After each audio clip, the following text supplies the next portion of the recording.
Alright, so bumabalik tayo dito sa Fairways, sa tire. Papalitan natin ng dalawang goma tong si 124 dahil kumakabig pa kanan, tapos medyo gumaganon yung auto. So baka may bukol yung harap or something. 2013 kasi, luma na. So let's see, bumili tayo ng bagong gulong, pinapakabit natin dito. And for today's video, inayos natin yung brake sa harap, bagong brake rotor, bagong brake line. Team nila Mike pumunta sa bahay kanina at ginawa, no? So if you want to see the whole video, stay tuned and please do subscribe, help the channel out, grow the channel. 50% hindi pa nakaka-subscribe. So thank you for watching.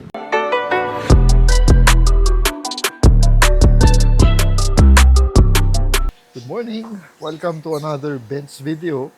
So Benz video tayo today. Last time that we did here is with Charlie. Pinalitan natin, nirebuild natin yung front brake calipers. Dahil nagsisis yung isa dito. And upon checking, nakita niya, kailangan ng palitan yung rotor disc at yung brake lines. Dahil brittle na. Stuck pa kasi, no? From original. So, the team of Mike is here. Nagbabalik si Mike. Dahil di rin pwede si Charlie. Ayun. Mike and his brother. Dalawa sila ngayon. To do the job. Papalitan namin yung rotor disc. Tapos, Ceratec, oh. Diba? May Ceratec na yan. And yung brake lines, ito. Kay Joen, na mahal. Grabe. No choice ako dito. Ito. Brake line, dalawa. At least bago na. Tapos, ito. Teka, mabigat to eh. The disc. Feby. So, lahat ng yan, 10,000 pesos, no? Almost. Or close to 10,000. So, yan, yung trabaho ngayon. Simple lang naman. Tapos pamaya, papasubukan ko stencil yung isang Alphard.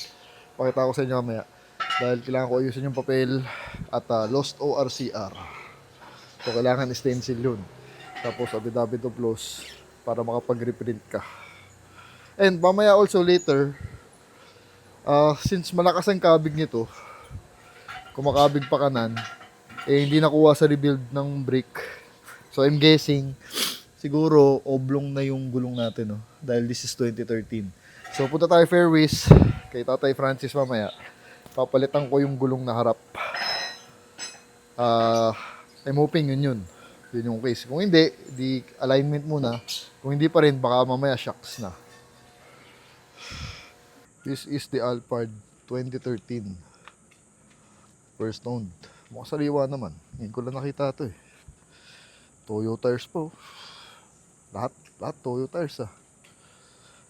Well, kay CK kasi ito, husband ng kapatid ni Mrs. Medyo mahilig naman yun. Pero ewan ko lang kung maalaga. Siyempre, pag mayaman, inuutos-utos lang. Fairness, Toyo tires lahat. Pilipin natin yung loob ah. Ngayon ko lang nakita ito eh. Kasi nahirapan sila ipa-stencil. Ayun lang. Upuan. Driver. Ito rin. Pero the rest. Okay. Patapot.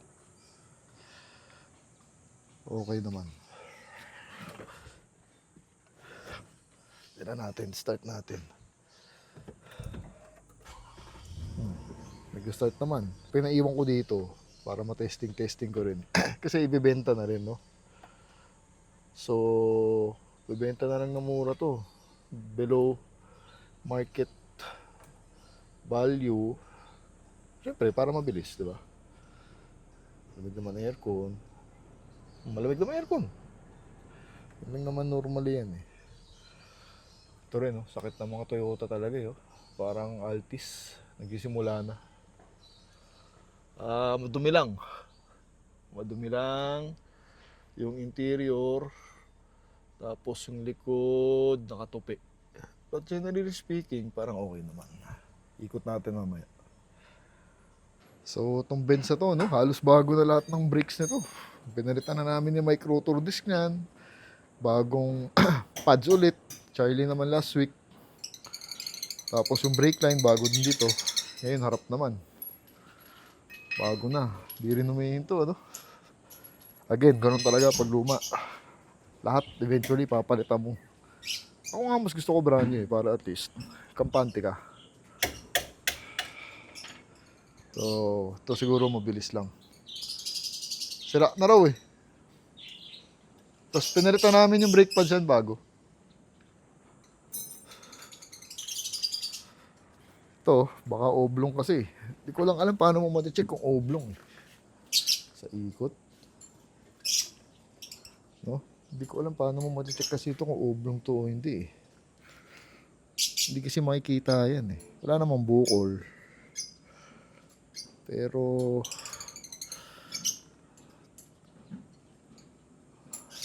ang sama ng ride kasi talagang kumakabig papunta rito. Hindi mo malaman eh kung oblong eh, no? So mamaya palitan natin yan. Ayan, nililinis muna yung bag. Grabe yung stock. Brand new old stock. Anong tawag dyan? Matagal lang nakatambak, ibig sabihin. Kaya nga, kinalawang na eh. Pero brand new, pero matagal lang nakastock. Pabor pa, nabili natin sa kanila. Ito okay pa yung shock, walang tagas. Alam mo kung bakit? Ang lakas kumabig pa kaliwa. So iniisip ko baka oblong na yun. No? Kaya ako pinarebuild to eh, kasi napansin ko umiinit. Parang dati, nagawa na namin, ganun pa rin. Baka oblong yung gulong, no? Binalance ko na yan eh. 2013 pa eh. Baka mamaya oblong na yan. Baka may bukol na hindi makita, no? Kaya nga mamaya papalitan ko ng... Kaya nga eh. Papalitan ko na ng goma mamaya. Kasi kung hindi naman, kung hindi sa goma, baka sa shocks. Minsan sa shocks yun. Eh, okay pa naman daw. Nakabig siya? Ang lakas. Oo, dyan. Papunta dyan. Pag nakapreno? Hindi, pag umaandar. Kahit hindi nakapreno? Oo. Bigla. Eh, Pero dati... na-align mo na to. Dati hindi pa. Suspension. Hindi pa nga eh. Pero dati hindi naman. Yung sa dating mags, hindi naman kumakabig. Di nagpalit na ako ng mags, doon kumabig. Siyempre, nag-iiba ang ano niya kasi malapad yan eh. After ng ano, kung mapalit ako yung goma, tapos ganun pa rin, papa-align ko na. Kasi ibang ano niya. Ibang laro, no? Kaya nga eh. Baka. Hassle pala magpalit ng mags, ang daming kailangan gawin. So, si Mike. Basta, Mechanical Works. Message nyo to si Mike. Matutulungan kayo under chassis. Mechanical. Basta mechanical. Lalo na sa makina. Forte niya sa makina. Bili kayo parts. Tapos yan. Message nyo siya. Bigyan nyo siya mga 3 days ahead of time para ma-check niya schedule niya. Tapos yun. Ito, maasahan talaga ito. Saka on time. Mas maaga pa nga sa oras eh. So, maasahan talaga natin. Charlie kasi yung problema, walang oras yun dahil may 9 to 5 siya, no? Kahit Sabado. Eh ngayon nata, nakabalik na siya sa opisina ng amo niya. So wala na namang oras. Ngayon, nasa Batangas daw sila. Siguro may karera yung amo niya. Kaya, pag available lang siya. Ang main ko talaga ngayon, as of now, itong team ni Mike. Pero si Mike, strictly sa Benz lang na luma. Mga ganito. 80s, mga 124, 123, basta mga ganyan, 190, yan. Yan lang ginagawa niya. Oo nga, oo. Malayo na, no? Halos wala na. Ayan, di na pantay yung kain. Malalim na. Palitin na. Hindi na makuha sa repace din yan. Wala mang stock yan eh. So, anyway, may bago na. Grabe, no? Lahat napalitan na natin. Bago dito ah. Si Mike din nagpalit nung sa likod eh. Okay lang yan. Tayo rin naman gagamit. Yan, yung brake cleaner natin, gamit na gamit yan. Paborito ng mga mekaniko yan. Kailangan lagi kayo meron yan. Kung mahilig kayo magpa-home service. Grabe rin ano? Kahapon, yung Pajero tayo. Tinapos natin nila Boss Ray. Tapos ngayon, 124 naman. Buhay ano talaga no? Kotse, naluma. Pero at the end of the day, rewarding pag nagawa. Masarap din naman ng feeling talaga. Words cannot express. Lalo na pag nina-drive mo na siya. Ay, mabilis lang to. Nakabit na yung isa. Ganda na, oh. Bago na. Oh. Ganda rin talaga pag brand new. Brand new parts again for the 124. Mabait naman sa atin tong coaching to eh. Ang bilis, nakabit na. Ay, bagong line na ba yan? Oo nga. Ayun, oh, bagong line na. Ang bilis, oh. Mabilis lang naman talaga. Tapos i-bleeding mamaya. Ito yung luma, oh. Dadang. Stock, 40 years old. Tumalabas pa naman, pero brittle na. Okay, since andun ka na, might as well. Teka.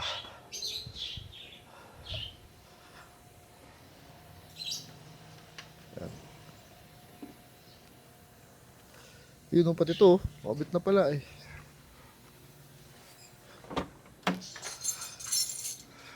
Naka kill switch kasi ito. Ayan, oh. May kill switch tayo dyan to save. Bombahan. Siyempre.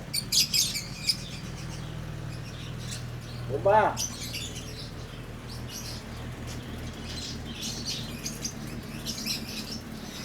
Malinis pa yan. Benzid namin last week.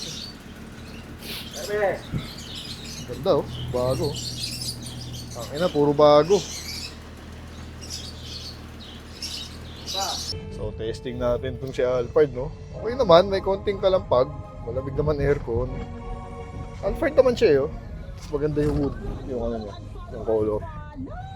Ito lang ang pangit talaga. Sakit talaga ng mga Toyota to, yung dash na yan. Yung natutunan ko, yun. May alog dito sa steering. May alog dito. Yung sakit ng mga Camry, yung mga sakit ng Toyota yun, eh, yung maalog sa loob. May maliit na bushing yan na kailangan palitan. Nagpapataas ng blood pressure mo, unfollow. Hindi ka masamang tao Yun. if you want to Agad, protect agad. your Una, face. yun. Nakakairita lang. Ganyan din yung Lexus natin nun, yung maalog yun dito. So, bubuksan to. Hahanapin yung basag na bushing na yun. Scroll na naman ngayong oras na ito. Pero, Alam mo ba, kapag okay naman. Saturday, Malakas meron akong ata. mga kumikinang na Alphard at Fields kumikinang naman. na hits. Ang kumikinang na Pati tips yung ko for space this sa likod. Saturday, paano mo nga ba Alphard Fields naman masusurvive siya. ang mga toxic sa social media? Kaya So, mangyayari, ulitin ko, sabi ko, unfollow, pinapakuha ko muna kay Lagi mong Rocky yung Range tatandaan. Rover. Uwi niya na muna. Total, marami naman tayong video sa gawa na ron. Ito, pinapaiwan ko sa bahay. Para ito muna yung kalikutin natin. Hindi mo kailangan manalo sa bawat Yan, online kasya naman party. sila Anika dyan. Totoo. Pagpamulmol lang. Kahit Pero kung out of 40,634 trip, out of town, medyo mahirap dahil walang space sa likod talaga. Pagka may uupo dun sa third row, no? Kaya malakas yung alog na steering wheel. Pero kaya yan. So ito yung makina. Skip, walang access sa ano. Kasi medyo mid ng konti, eh. Yun nga. V6, makina ng Camry ata to. So ang alam ko, andito banda yan. Yan sa gilid dyan. So kaya nahirapan sila, walang space. Baka mamaya kailangan patanggalin yung battery. Tapos ito tatanggalin. Para may access kami. Para maganon mo. No, pero wala namang Kahit leaks. hindi na to. Hindi, ito na lang, ano? Oo, So, tanggalin natin, sige. So, yan, yung Alphard na to, 2013. Tapos yung, yan ang Alphard, yan ang binibili mo dyan. Yung mga ganyan-ganyan. Ang alam ko yung chassis, ayun, teka. Alam ko, nakatago dito, ayan. Yan yung chassis, yan dyan, sa loob. Okay. So, yung engine na lang po, problemahin ko. Eh, kaya namin ni Mike. Ayan. Electric naman, di ba? Yan ang binibili mo dyan, eh. Ito, matiro naman. Sa likod. Maganda naman sa likod. Yung sa harap lang, driver side. Ito lang. Pero dito, malinis naman. Ito ang problema.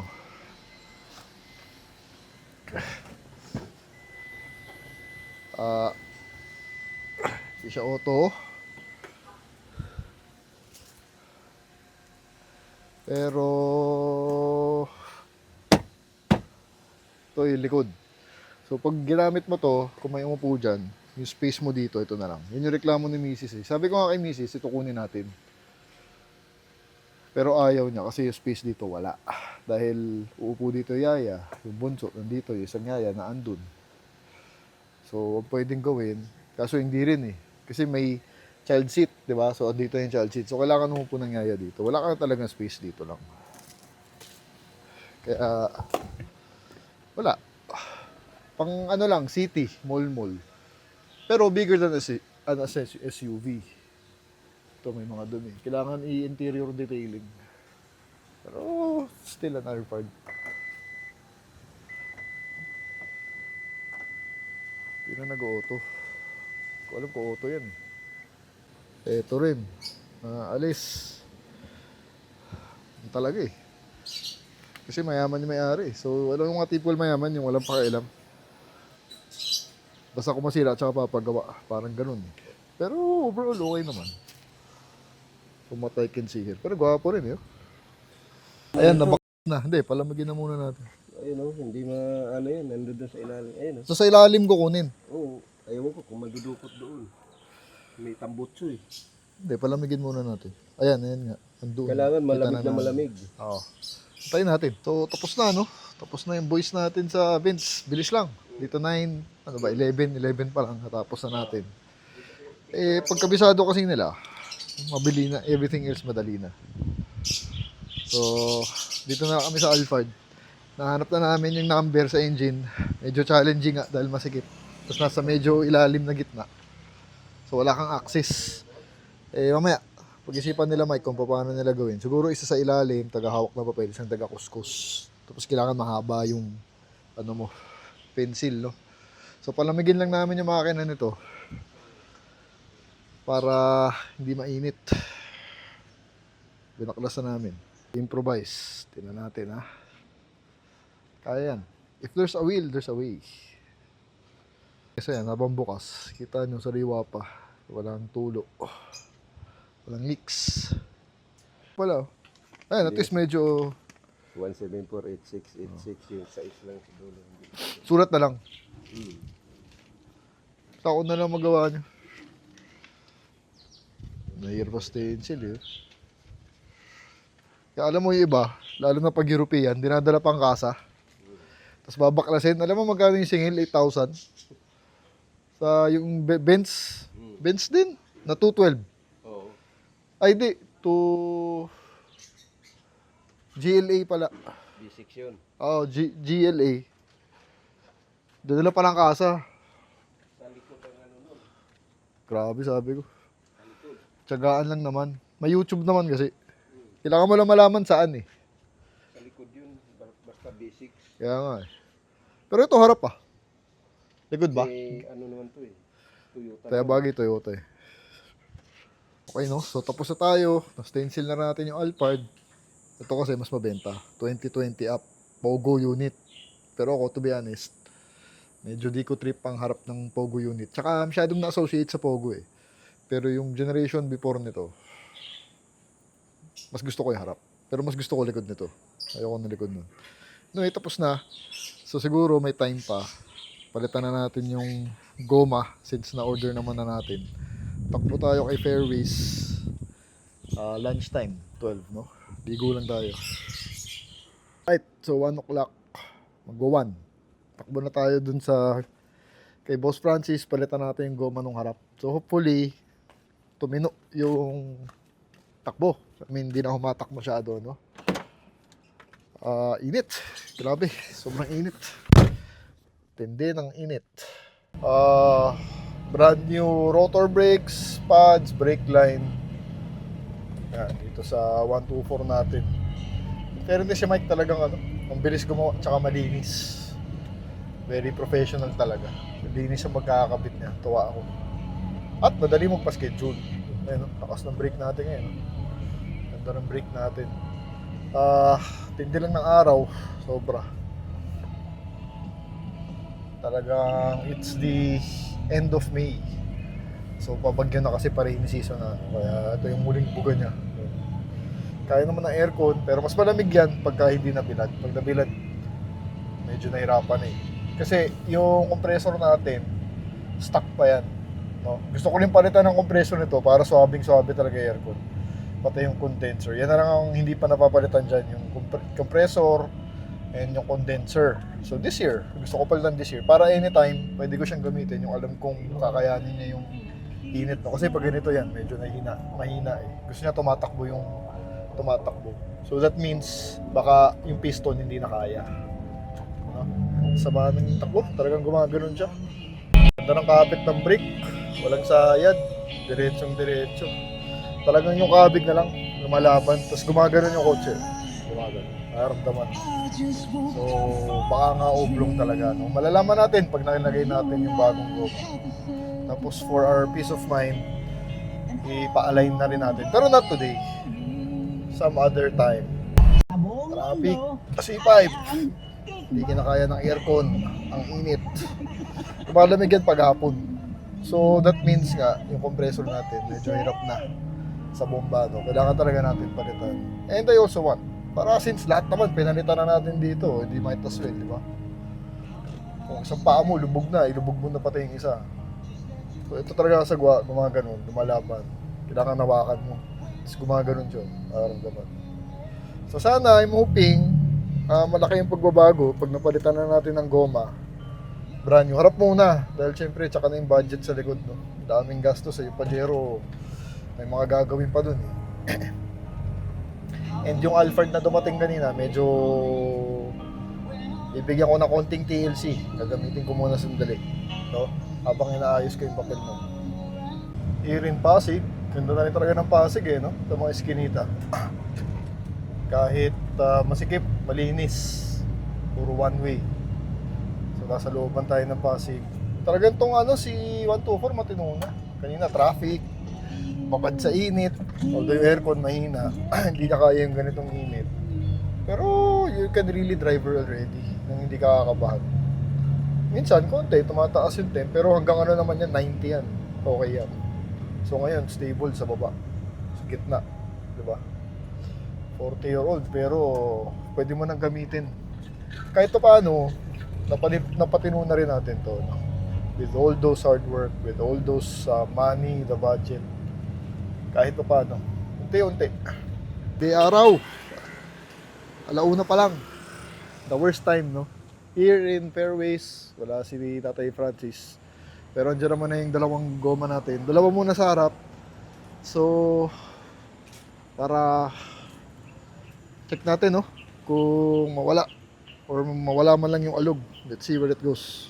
Ito bago. Sarap pag bago. Otani. Thailand to, alam ko eh.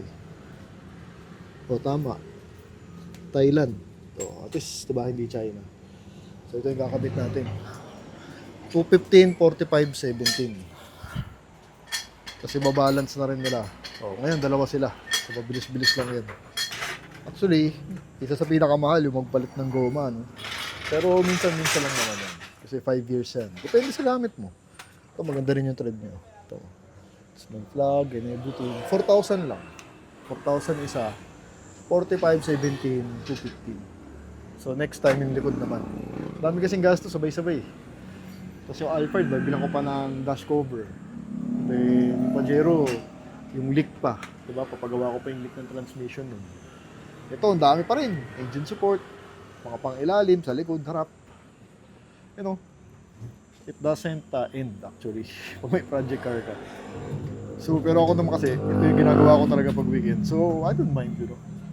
As long as na may mechanics, may parts, masaya naman ako sa process. Ito, kumusta? Dalawa muna. Tipid-tipid eh. Gatuna yung nandun. Ha? Gatuna. Anong gatula? Yung nagka-crack na. Oo nga. Hindi, wag ka mag-alala. Kasi may ginagastosan pa akong isang kotse. Kaya, nandyan lang yan. Tsaka... Ikabit mo na, tsaka mo nabayaran yan. Hindi, andyan na eh. Baka magastos ko pa eh. Okay lang. Baka next month, kukuha rin ako ng dalawa. Para bago na lahat. Gumano na yun? Gumaganon. Oo, kasi yung Kaya baka oblong. Tapos ang lakas ko mga big talaga. Kakaiba. wag yung iba takbo ngayon yan. Tapos papa-align ko na lang para sigurado. Binalance, alan.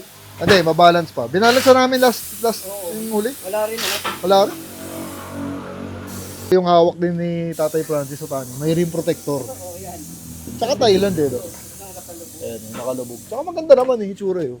May plug pa, di ba? Maganda yung thread. Pero, yung likod, ganitong thread din dapat pag bibili ako ng likod. Baka makalimutan mo. Ngayon rin. Para pareho tayo. Bago. Sarap din talaga pag bago eh. Mga luma, parang may alon kung makikita. Parang alanganin eh. Ano. Nalalakbo pa roon. Baka dati nakadapa. Na matagal, no? Pwede pa natin ang hangin na yan, matigas eh. Ito si Tatay Francis, sobrang bait talaga. Kaya ako bumabalik-balik dito eh. Kasi usapan namin, 2 gulong lang muna. Dahil yung budget nga, di ba? Ayun pala, 4 andyan na, in order na niya. So sabi niya, pakabit mo na, tsaka mo nabayaran yung sa likod. Yan tiwala, di ba? Pagka when you become friends with your suppliers or your shops, aalagaan ka rin nila. Itong si Tatay Francis, patino kausap yan. So punta kayo dito sa may Pasig lang. Here's the pin of their shop. Sunday, bukas sila. Bili kayo gulong dito, madali kausap. So ito, papalitan na natin. So bago lahat. Kakaya naman. 10K lang dala ko eh. Ayan, dito medyo kita, oblong. Dito. Ayan o. Pareho naman sukat eh. Saka to si Tatay Francis. Ang mostly binibenta niya, mga pan-truck na goma. Maraming negosyo bumibili sa kanya. O, kayo kung may business kayo, you're looking for tires sa pan-truck. Tatay Francis, yan din ang kinusupply. Mas pwedeng terms, no? Balancing ulit. Magdaramutaan na rin, ano? Ayan, pag umikot, maganda yung sura. Ayan. Almost 2 o'clock. Yung dalawang gulong natin, tapos na. Bonus! Nagkaroon tayo sa likod. Ayan, nakakabit na. Bago na, oh. Bait talaga na ito, eh. Hindi ko kalahin, pati likod, eh. No? Mas maganda kasi sayang nga naman yung punta ko. Dito na ako. Para din ako babalik. I-Gcash ko na lang siya. Naubos pera natin ngayon, ah. Yun, oh. Ito na yung isa, oh. Bago na, oh. Diba? Bago sapatos. Oh, ikaw, ah. 1, 2, 4, ah. Ito, gulong ng truck, oh. Otani. Yan talagang binibenta niya. Most of his business, clients siya, mga truck. Tracking. Actually, to be honest, no, I'm way over my budget already. So, lagpas-lagpas na to sa computation ko. Pero wala akong magagawa eh. Minsan, nandyan na yan eh. Diba? Sayang yung pagkakataon. If there's a will, there's a way. Bahala na si Batman. Okay lang magutom, basta may pampiyesa at may pangkotse, diba? Okay, thank you. Okay. Salamat, pinautang mo ako, ah. Okay lang yan. Kautang pa tayo. Pero at least tapos na, ayan, oh. Kaya nga. Thank you. Punta kayo, Fairways. Bait na ito. Tapos may mga battery din, Motolite. Diyan din ako bumibili, actually. Pag I'm in the area. Or pag itatawag. Pwede i-deliver, di ba? Pag itawag. Ay, meron ka ba number? Para, alam mo kasi yung Facebook mo, hindi mapicturean eh. Naka-private ka ata eh. Pasulat ko yung number niya para malagay natin. Kasi yung Facebook niya hindi mapicturean, kaya hindi ko nalalagay ito. Yan ang number, oh. Freeze nyo. Smart yan. Smart. Baka malagdagan yung binta ko, ah. Ha?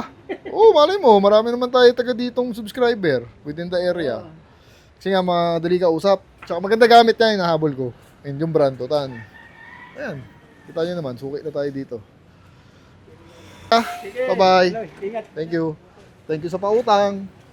Pinautang tayo. Pero at least tapos na, dalawa. Bago, di ba? Lahat, 4. Tis mo sa sipag. Okay. Thank you, thank you. Grabe. Tindi ng init. Pero off the bat, ang ganda rin, takbo. No hands, diretso na. So yun ang salarin. Tama ang hinala natin. It's the freaking goma. Ayos, I'm so happy. Hindi na gumaganon. Pero yung aircon naman ngayon sobrang init pag nabilag talaga. Hindi kaya niya pag ganito. Kailangan ko palitan talaga i-brand yung compressor and condenser. Tapos bagong dryer ulit yun. No? Kasi sa akin, importante talaga aircon eh. Dahil hindi mo magagamit yung kotse kung mainit aircon. So ito, malamig lang to pag hapon, gabi, umaga. Pero pag ganito, halos wala nga. Pero pag umandar ako, lumalamig. Yun lang. Anyway, I'm so happy na nagawa na natin yung gulong, yung cabig issue. Tama tayo, hinala. It's the bad tire. So kung may ganun kayong experience, check your tires. Uwi na tayo. Balikan ko na kayo sa bahay. Sa pa, ayan o. Tira mo. Bitawan natin ha. So, diretso na. Saka di na gumaganong-ganon. Sarap. Ba talaga pag bago guma ng mags mo. Laki ng ginaganda ng takbo ng kotse. Ayan, malamig na aircon pag umaandar. Ayaw niya lang talaga ng idle. Ayan o, look how straight it is already. Putya, walang alignment. Diba? Saya ko ha, ayun o. Oh, fourth gear, oh, walang kamay. Putya, walang alon. Oh, ayan o. Diba? Panit. So happy. Ang dami nangyari ngayon sa Benz. daming new parts na na-receive. I'm sure the car is very happy. At para sa kanya naman yun, ginagamit naman natin. Alam mo, kahit di ko ginagamit nga to, makita ko lang siya, masaya na ako. So, yun lang. My Saturday, how I spend my Saturday, as always, car day, paggawa ng kotse, no?